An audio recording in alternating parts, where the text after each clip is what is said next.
Hi there, welcome to Milk and Honey Heritage Farms, and I'm Heather.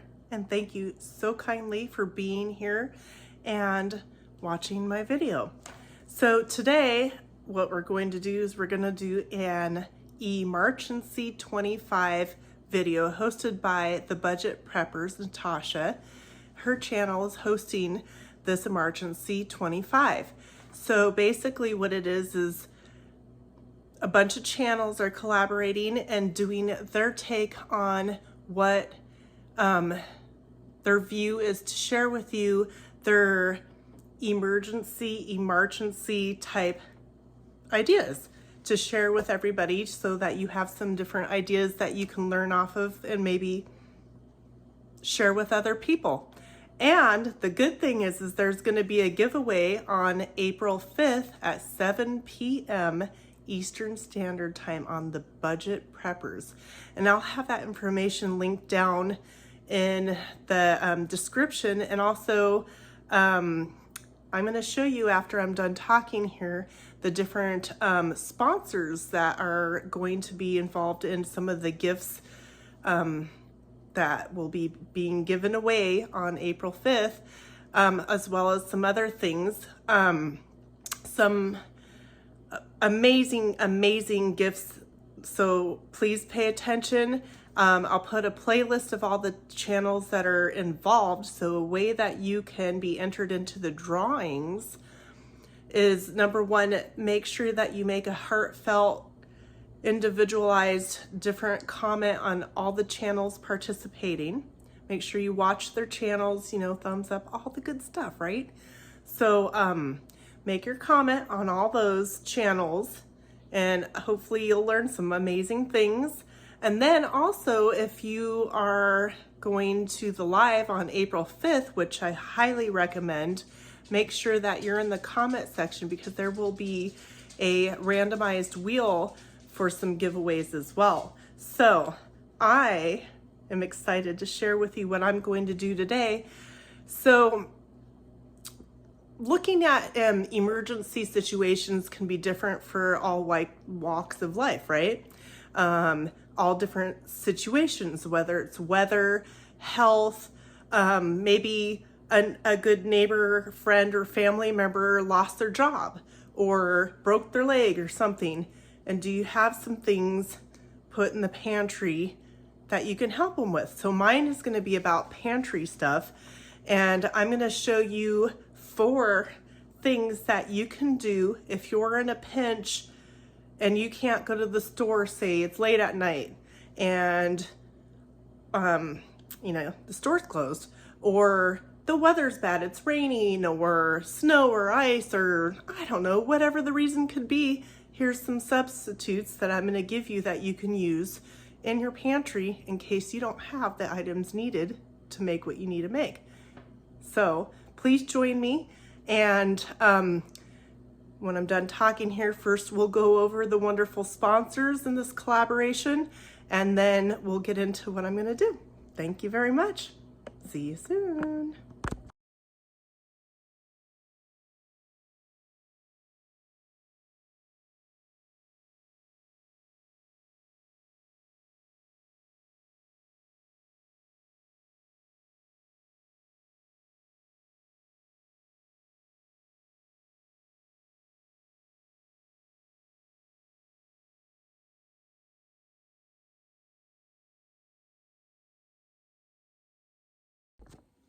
All right, so I just got an emergency phone call from somebody at my garden club who was supposed to make some macaroni salad, and oh my gosh, they asked me to make the macaroni salad, and I've only got a few hours to do it, and it's really super late at night, and I can't get to the store, it's closed. Oh man, I don't have any mayo. Well, it looks like I'm gonna have to make my own mayo. Miss Assistant, can you please pour in 1 large egg into this bowl?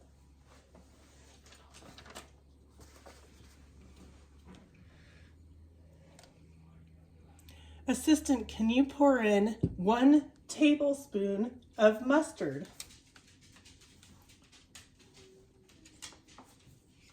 Miss Assistant, can you please put in 1 tablespoon of red or white wine vinegar? Can you please put in 1/4 tablespoon of sea salt or more, depending on how you like it to taste? We'll start off with 1/4 teaspoon. We could add more later. Then we're gonna add in slowly, we're gonna add in 1 teaspoon of fresh lemon juice. So this is 1 teaspoon, Assistant, and that's optional. And I squeezed that fresh from a lemon. You don't have to add that if you don't want to. And then I am going to use this to mix it up. And we're gonna slowly add in 1 cup of the oil of your choice, a little at a time. Let's get the rest of the ingredients all nicely mixed up first.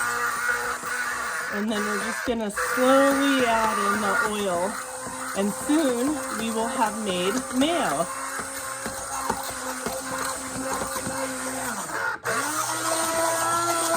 It'll take a few minutes to get it going.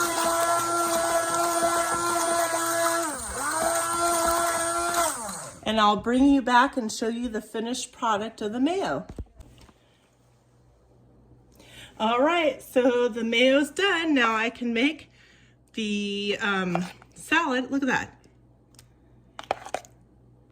Homemade mayo. You just keep going in circles and adding the oil slowly. So there's another tip and trick for you. Are you ready for the next one? Let's get to the next one. Okay, number 2. Oh my gosh, I don't have any brown sugar, and I need brown sugar because I really need some chocolate chip cookies. So what I'm gonna do is I'm gonna add 1 cup or however much you need for whatever recipe you're making that needs brown sugar. You put that amount of white sugar, and then you're gonna wanna get some brand of molasses. Now with the molasses, you can add a little bit to have a light brown sugar, or you can add a little bit more to get a medium brown sugar. So many browns. And a little bit more for a darker brown sugar. So it depends what your recipe calls. You'll want a mixer. So I just start off with a little bit, and you just add it right into your sugar. And you're just gonna keep mixing until it's all incorporated. And I'll bring you back when it's all ready. All right, so light brown sugar is what I've made. And so the whole goal of this is not having to store a bunch of brown sugar. I'd prefer to store white sugar and not take up space with brown sugar when I can just buy some molasses and make it when I need to use it, right? So the whole point of this video is to show you tips and tricks in the kitchen if you don't have items to make a certain recipe. And there's a lot of reasons why you may not. You might not have the money, weather permitting, all the things. So these are just some ideas that you can store some things in your pantry. Are you ready for the next one? Here we go. Okay, so this next recipe, we're gonna be making buttermilk. Buttermilk's good for biscuits and all kinds of different things in your recipe. So first of all, you want a 1 cup measuring cup. You're going to use some vinegar, and you're going to add in 1 tablespoon of vinegar first.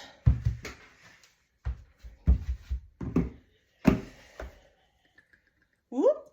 1 tablespoon of vinegar into your 1 cup measuring item. And then the rest of the way, you're gonna fill it up with milk to the top of the 1 cup mark, okay? So first you put in your tablespoon of vinegar, and then you fill the rest of the way with the milk. I'll just pour it into a bowl. You let it sit for a while, and it's gonna do its buttermilk thing, and when it's thicker, then you're ready to use it. Simple as that. Are you ready for the next one? All right, so for our next recipe, we're going to be making self-rising flour. So what we're going to do is we're going to add 1 cup of all-purpose flour into a bowl. Make sure you get it all off. And then we are going to add 1/4 teaspoon of sea salt or refined salt.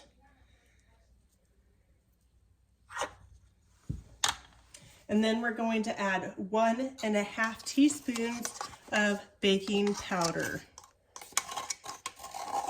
And it's got this nice little lip right here so you can make your scoop even. This is just 1/2, so I'm going to put 3 of them in to make 1½ teaspoons.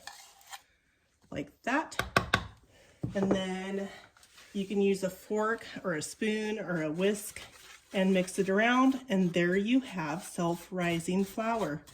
So now for every cup that you need of self-rising flour in a recipe, you're going to do this. So if you needed 2 cups of self-rising flour, you're going to add the same ingredients, which is 1 cup of flour, 1/4 teaspoon of sea salt or refined salt or whatever salt you use, and 1½ teaspoons of baking powder.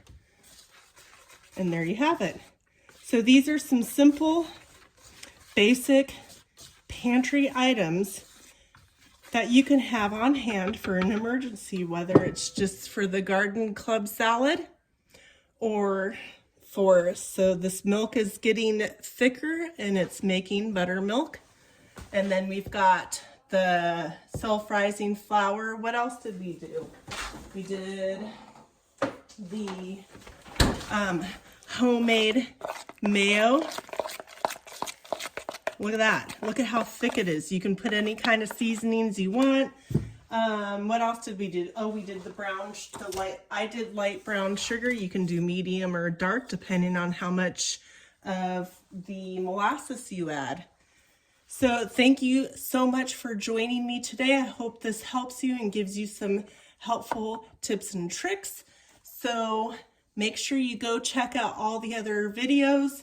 Make sure you check out the Budget Preppers channel and join us on the live for the giveaway. Thank you again so much and have a beautiful day.